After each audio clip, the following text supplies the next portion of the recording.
Good afternoon to everybody and welcome to On the Couch with ECD. My name is Charmaine Buerta and I will be facilitating our meeting today. I am from EduXSA, which is a national organization which is geared and ready to help anybody in the ECD sector.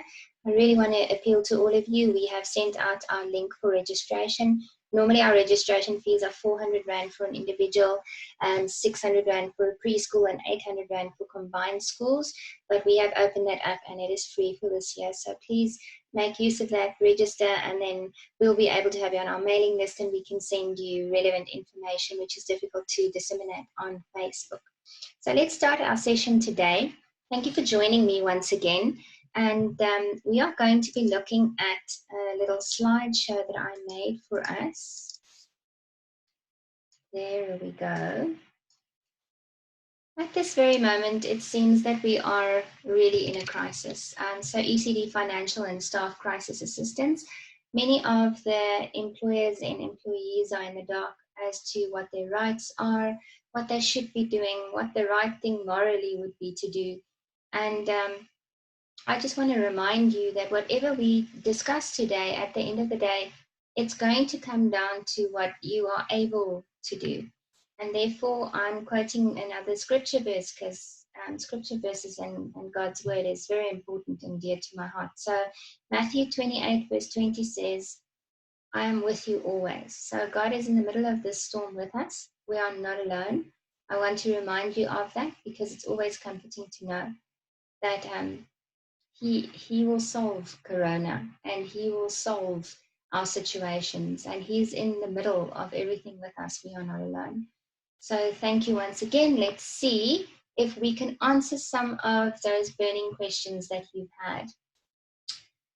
The first thing is, what is the correct way for you to notify your staff that you want to put measures in place? I think we have to have a heart. That's the first thing. These people have most probably been in your employ for years. And teachers out there, I want you to know I'm the owner of my own schools, as well as I said in our previous video. And it's been so hard on me. I cried for I don't know how long before I could muster up enough courage to find out what I should do if the pawpaw hits the fan. So here are a few things that I put in place. And it's not perfect. Nothing that we're going to do is perfect because bad news is never a good thing. But there's nothing worse than no news. Or just getting a phone call or an SMS saying, sorry, you're retrenched. Or, sorry, we can't pay you, you're fired. Really, people, after years and years and years of service, I want to remind you that at a certain point, our schools will reopen. And if these are the people that you want in your employ, it is important that you go the extra mile to see how you can accommodate and help them. In our schools, those people are my family. I love them like I love my sisters. And I want to say that I would fight hand, tooth, nail for them wherever we go.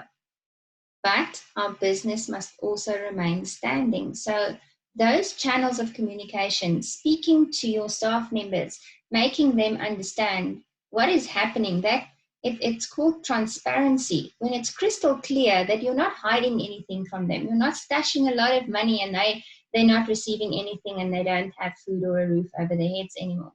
So there are processes. So I put them out. The first one, of course, is discuss with your staff the financial status of the school and be transparent. This is tough for some owners. They don't like to open their books. But this is the time for you to be transparent and show them that we have so many children, we have so many overheads. We've tried to negotiate with these people to say, we can't pay this, can we have a payment holiday? And this is what's left. And then we come to the matter of parents not paying, even though we plead. You need to understand all those teachers and caregivers and gardeners and cooks. All of those people are reliant on you. And in many cases, they are the sole breadwinners for their households. So if you discuss with them and you stand in a relationship and you speak to them and say, we are going to try everything, these are the measures that are going to have to be put in place if this extension continues, because we do not know when we will be reopening.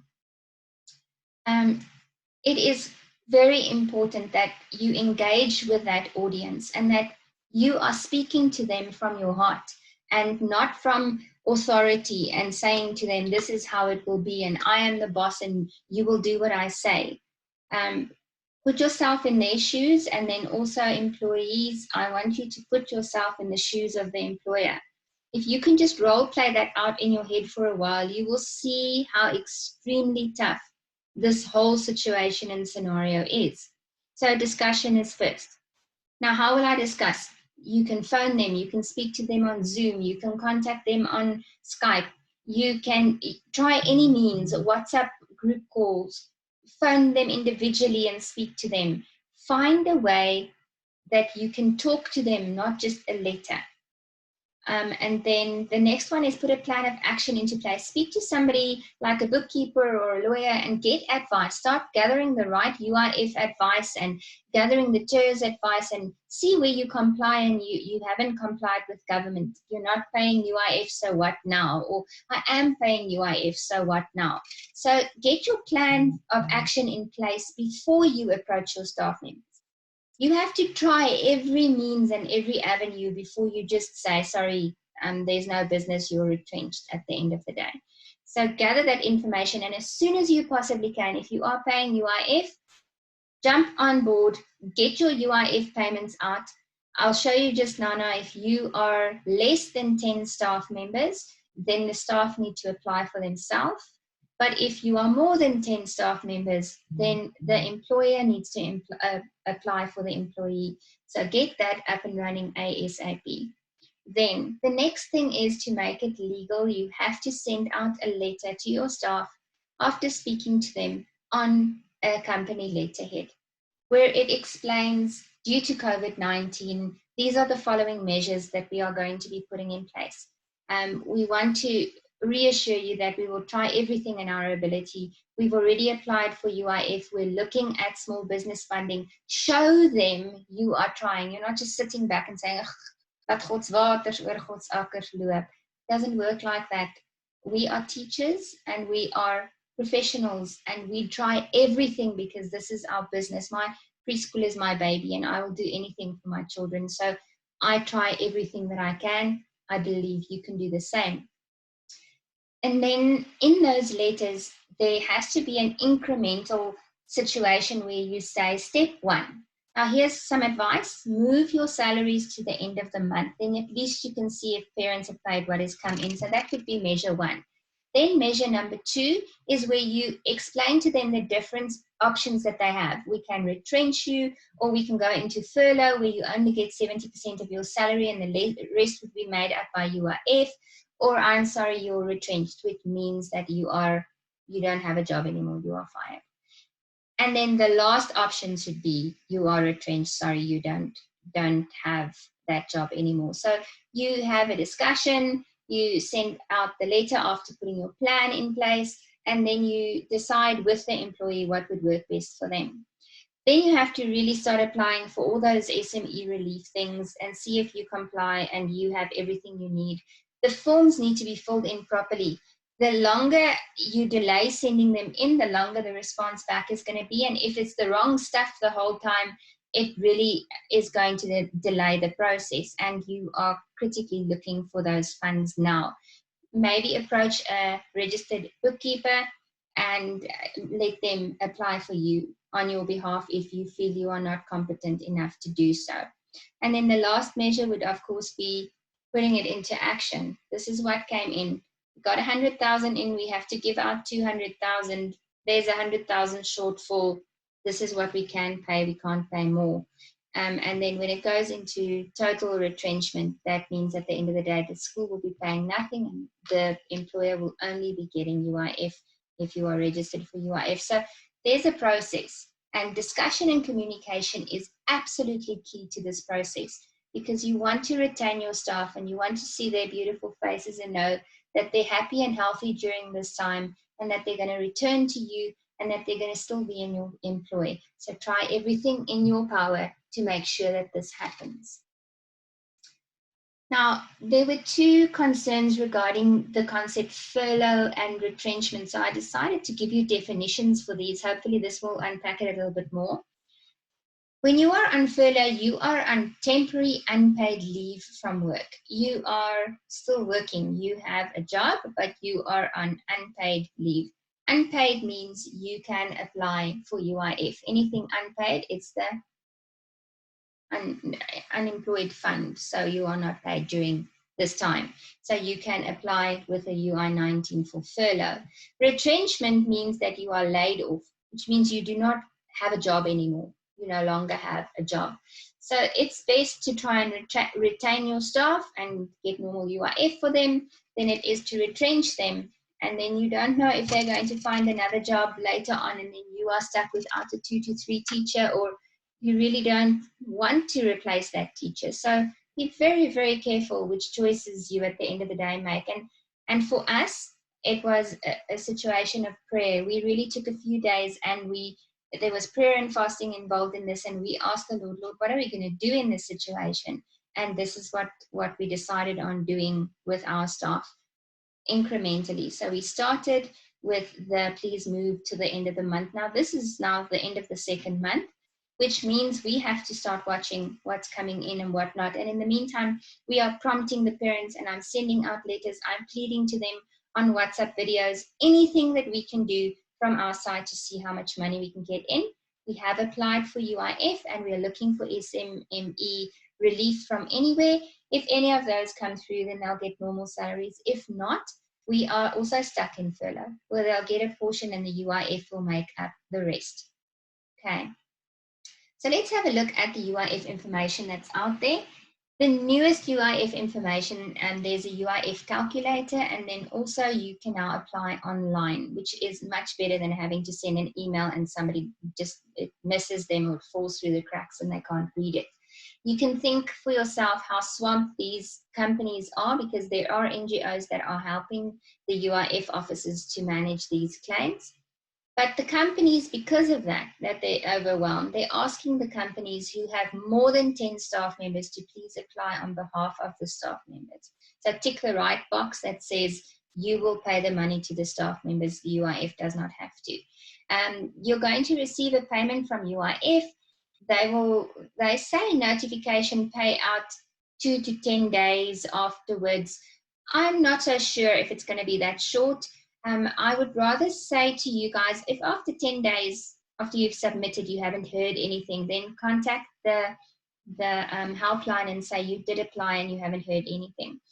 And then also within 2 days, if that money came into your account, employer, it's in the school account, you have 2 days to pay it over to your staff members.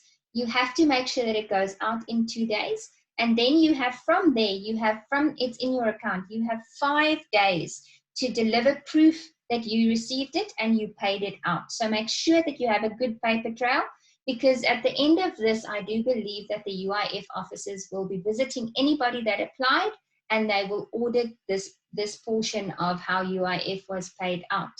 If you have less than 10 employees, they must click online and they must then fill in all the forms and everything that's required of them. So please keep your paper trail and keep everything that you need. It is legal documents, so make sure that they are filed correctly. You can't come later and say to the UIF or SARS or anybody, I'm sorry, I don't know where my papers are.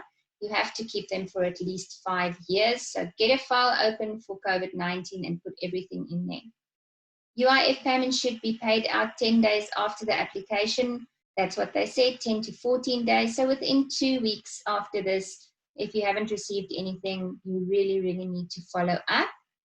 And then notifications of claims. They're asking now, the process has gone on and we've remained in this limbo state where we don't know, are we going out, are we coming back, and money is not coming in, and now we have no choice. So we have to have people retrenched, or we're going to dismiss people, or there will be people that say, I'm going to do something else, I'm going to resign. So make sure that you notify the UIF officers if that happens, and that you fill in the correct forms. It will be the UI-19 form, and on there you will mark code number 17. UIF information, once again, online portal works best. Fill in the forms carefully and correctly. Open means not done. If you left something open, something's wrong. Go and look what must be in there, and then phone the line if you don't know. And then all supporting documentation for any of these forms should be added. If they ask you for documentation, please supply it, or they're just going to get back to you after they at last got the paperwork in front of them. And now, oh, this is not filled in. I've got to phone them and they've got to send it. So make 110,000% sure that your paperwork is filled in correctly and that your supporting documents are attached. There are payment calculations for UIF. You'll see there's a sliding scale, 38 to 60%.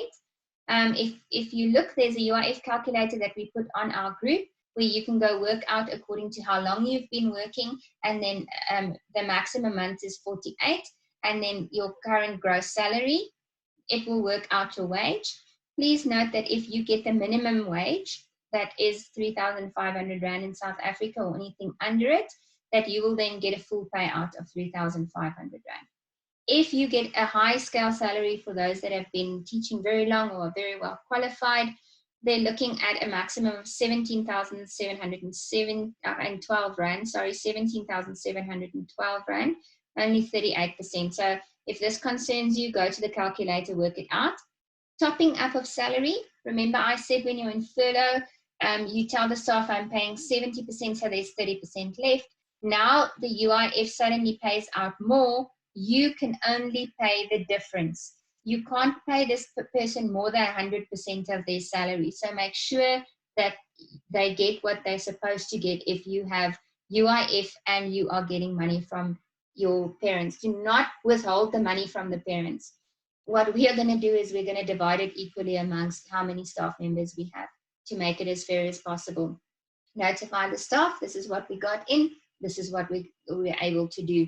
We're really going to push this as long as we can, but it's scary because we don't know how long this process is going to be stretched out and how long COVID-19 is going to be around. Then retain all your documents. I said it in the previous slide, I'm saying it again, at least 5 years you keep this. It is actually government rules. You have no choice regarding this. So please make sure that you have your documentation, you pay it out, and you have all your proof. The difference between TERS and UIF. TERS is a temporary employee or employer scheme versus UIF, which then covers illness, reduced work hours, and death. For the TERS forms, they're looking for a letter of undertaking, the employer's declaration form, the memorandum of agreement, and then the TERS form to be filled in. Now, we went to our bookkeepers. We just didn't feel that this was something that we could skimp on or just leave and think we could do it ourselves. Our staff and their well-being is of critical importance to me. So we asked our bookkeepers and they helped us do all of this. So I'm quite sure that you can help a local bookkeeper if you don't have one. And then for UIF, UI 19 replaces the TERS forms if it falls under these. And then you must fill in the correct UIF DEL number, not the U number on your EMP 20. So your e-filing form will have the U number, but your other form, the EMP 21, will not have that. So 100% sure that you have the right form in, or it's definitely going to come back again. Here's the UIF helpline number. It's 0800 843 843. Contact them and they will assist you if you really can't afford a bookkeeper or you can't find one. They will assist you. I don't know how long you're going to hold on the phones, but they're trying their best. They're also swamped at the moment. Right. And then I know lots of people have been contacting me and saying, is it okay if we open up for people who at this point in time are essential services, etc., etc. Please hear me in this. No, I don't know how to put this more clear than I'm putting it. We are all in the same boat. We all have a loss of income. All of us are not getting any money in, no matter what small business we are. If you're a nail technician, you're not getting in. If you're a hairdresser, you're not getting in. Teachers, there's no way that you can open up. It is against the law. You see this little man down here is in jail, and that's where you will end up. ECD practitioners, teachers, anybody that opens up as a day mother, a daycare center, and you break the lockdown rules by opening up and saying, okay, I'm going to defy what the president and the National Council has said. I'm just going to take a few children, 4 or 5 or 6 children. Please not. Until the president has made an announcement and says that preschools are reopening and daycares and partial care facilities, aftercares, you may not open your doors. The second one, not only you, but also the parents of the children will be prosecuted. So now you decide, I have no choice in the matter. I'm going to help these two. The one is in essential services and does maintenance, and the other one's a nurse. I'm going to help them and look after their child. They will incarcerate you, that means send you to jail, as well as the two parents, which means that child will have to go to DSD and stay in a home while you are serving your sentence because you defied the law. That is really how strict a national state of disaster is. So it's essential that you understand that it shouldn't become your problem. It actually is the essential service workers' problem. And that is so sad because they're already giving us a service. And now we are saying to them, sorry, our hands are cut off, we can't help you. But there are two options for the essential service caregivers. The one is they either work in shifts, so mom and dad go to work at different times during the day, and then the one remains with the child at home. Or the second one is so that they don't have that coming in, coming out, coming in. You can't drop the person off, but you could employ somebody or get somebody in, a family member or somebody that could stay on your premises like an au pair, and that au pair will have to stay in. They also can't come in and out every day, so they will sleep there, eat there, stay there with your children while you then as essential workers go out. So that is the two options at this point in time available to essential care service workers. The third one I didn't even put on here because that means your child needs to go to work with you. And for some businesses, it might be a possibility if you are selling cleaning supplies, but it's not a possibility for a nurse working amidst COVID patients in a hospital. So also use some common sense and some logic there. Notifications, I know this has scared everybody, and now everybody is talking. There's this huge buzz about, oh, but the primary schools are opening and the high schools are opening. Yes, we did receive a notification from the Department of Education that they want to interface and integrate grades 7 and 12.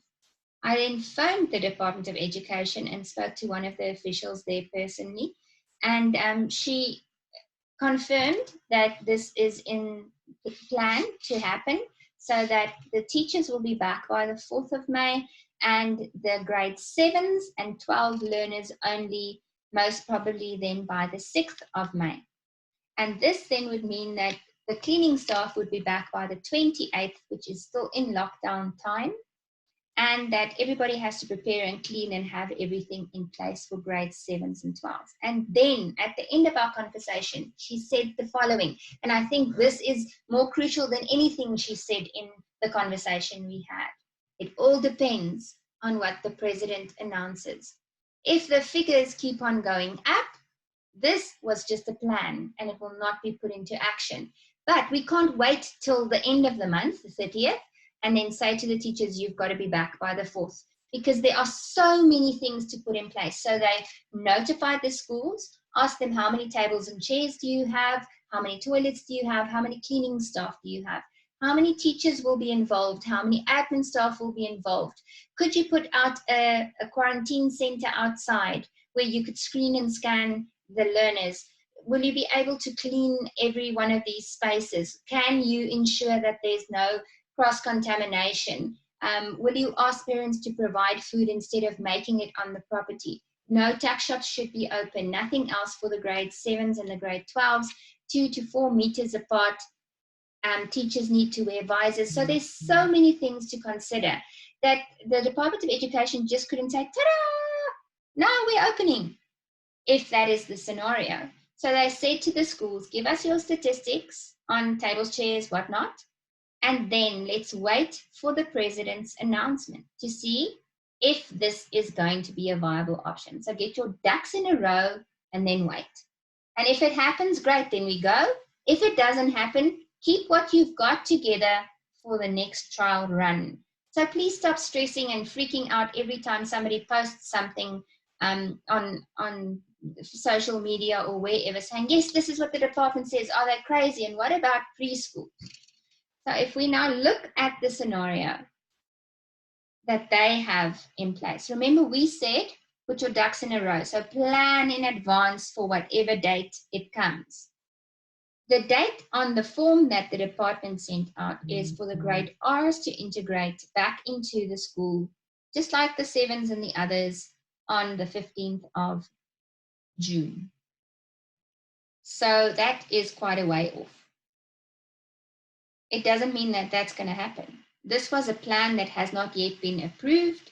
Why? Because everybody is waiting for the president's announcements. So we're going to see this period out. You'll see there's a large group of ECD associations involved in getting ECD back on track. We are doing a catch-up plan for everybody so that you can start getting your ducks in a row. Once again, not just to open, but that you are prepared when we open.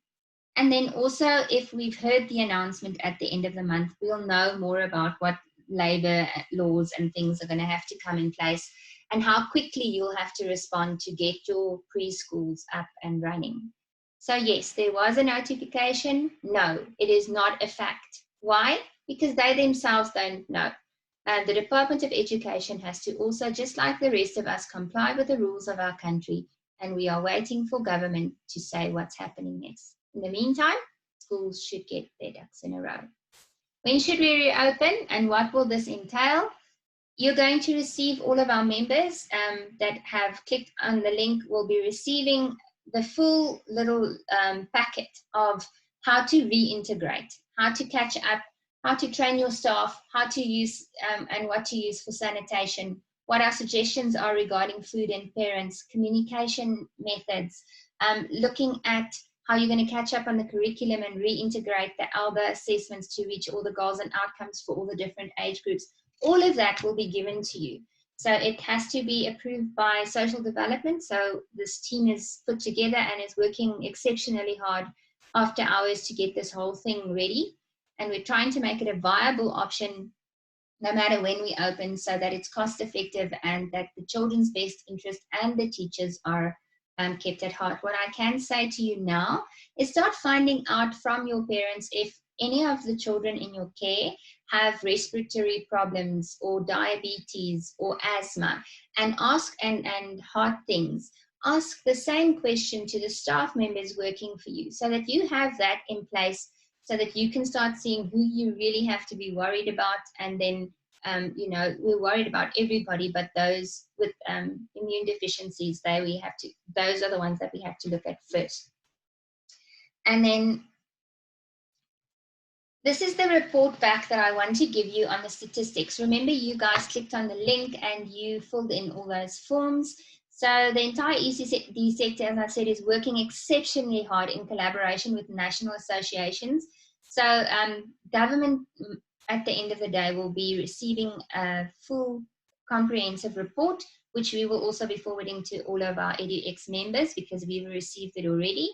And we would really love to thank Bridge and Ilifa Labantwala, and I made a spelling error, it's Nectar, N-E-C-D-A, Nectar. There were 103 other organizations, including us, involved in getting the census out, involved in compiling this thing that went through to the national level, this plight, to say, please, can you assist us? There were hours and hours of work that went into there, so that the steering committee members of this, thank you so much, exceptional, good job. We are praying for an amazing outcome, and that the people on the other side's hearts will be open to receive what you have compiled in the census. Here is a little bit of a summary for you guys so that you can see what the statistics were. All of you that enrolled in and did the census, 3,952 ECD sector members filled in the forms, the census. 99% of you reported that parents had stopped paying school fees, or you're getting very little school fees in. 83% you haven't been able to pay full salaries since the lockdown on the 18th of March. And then 96%, income is not enough to cover any of the operating overheads, so the debtors are knocking on your doors. 68% said that they're very worried that they're going to close down completely and will not be able to reopen. 35% that said that they're registered for UIF and now that they've started applying. 13% that said that they're registered with CIPRO, which means that they are a company, a CK or a CC, or a PTY Limited or something, and they can then apply for financial aid on government level.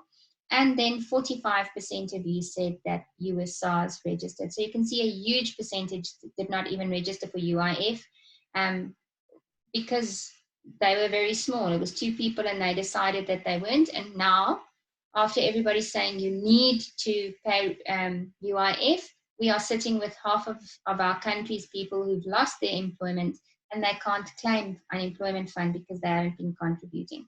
So here's the dark cloud on the right-hand side, is the figures.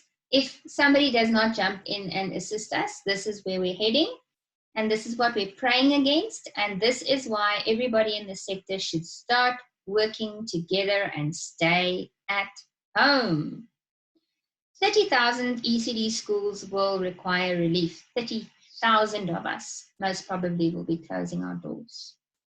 1.5 million children will not have schools to go to. And remember, we have very impoverished children as well that need food relief, and that this is the only food that they get in the entire day. There's no other meals.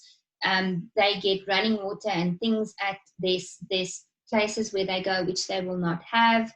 They get abused at home, and the only safe place that they had was school. And this will also include those that are more affluential, that have higher school fees that they normally charge, most probably more qualifications and things like that. So those children, their parents have also been retrenched and lost their jobs. So it's not just the poor, it's all sectors of life, and it's not just South Africa, it's all over the world. So 1.5 million children will not have schools.